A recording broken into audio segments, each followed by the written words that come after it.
ça montre encore, enfin pour moi, que Neymar, ça restera un superbe joueur, mais ça sera jamais un grand joueur. Voilà. Il me fait penser un peu à Ronaldinho. C'est des magiciens sur le terrain. C'est des mecs qui sont capables de vous faire lever, qui sont capables de faire des choses exceptionnelles. Mais voilà, il va avoir 29 ans et puis il n'a jamais eu de ballon d'or. Et puis depuis qu'il est à Paris, il a 15 ou 16 matchs de moyenne en moins que quand il était au Barça.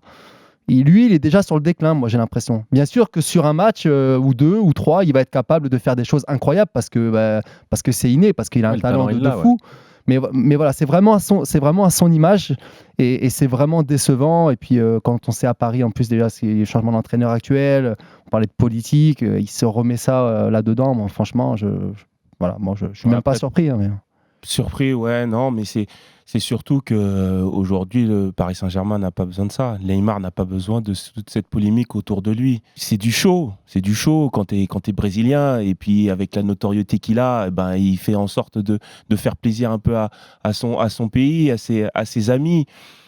Maintenant, on est quand même dans une crise sanitaire mondiale aujourd'hui, et c'est vrai que lorsqu'on peut lire des choses comme ça, on se dit que c'est pas normal. Mais c'est choquant même, frère. C'est vraiment choquant. Vous êtes Pochettino, là.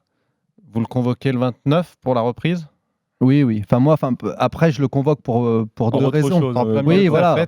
Oui, parce que ça restera sa star de l'équipe. Donc parce que là, c'est le meilleur moyen de le mettre contre toi. Ouais. Si tu lui parles de ça, de cette soirée. Ils vont certainement en parler, mais il va pas l'attaquer là-dessus. Voilà, ça c'est sûr. Parce que là, déjà, même si c'est. Il est peut-être invité. Ça, on saura si on. Mais ils vont en parler. Mais c'est sûr que s'il commence par ça, il se met déjà Neymar à dos. Et là, ce sera très compliqué pour Pochettino. Donc, et je le disais là, en tout début d'intervention, je comparais un peu les nombres de matchs en moyenne qu'il faisait sur ces années de Barcelone où ils étaient à peu près à 40 matchs par saison. Et il en est à 23-24 depuis qu'il est au PSG. Alors qu'il est censé être vraiment le leader de cette équipe. Il était en numéro 2 au Barça. Donc ça montre aussi qu'il n'a pas...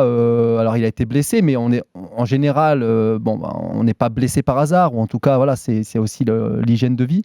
Ça, je le compare un peu à Ronaldinho, c'est-à-dire que c'est peut-être qu'intrinsèquement, peut-être qu'il est même plus fort que Messi, peut-être qu'il est capable de faire encore plus de choses. Mais après, le génie, par moment, ça suffit pas. Il faut aussi être sérieux en dehors du terrain. On sait que les Brésiliens, on sait qu'ils aiment faire la fête et ça, on peut pas tout leur enlever parce que c'est une manière à eux aussi d'être bien dans leur peau, dans leur tête. Mais n'empêche qu'il va avoir 29 ans au début d'année. Alors, c'est pas vieux, mais bon, il va quand même tranquillement sur la trentaine.